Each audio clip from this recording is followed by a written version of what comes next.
Of course, online trending po tayo again sa mga hashtags natin. Sir Mike, go ahead. Yeah.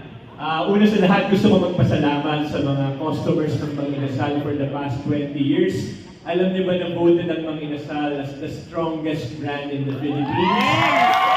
Kaya siya naging strongest brand is because suporta ng lahat ng mga Pilipino na sumusuporta sa Mang Inasal. So, maraming salamat at excited kami na matikman nyo ang aming smoky sweet juicy lambot pork party.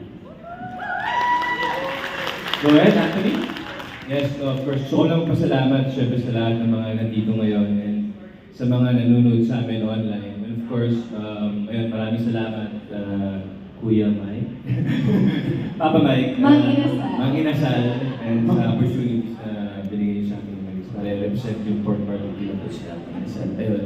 And ayun, enjoy guys.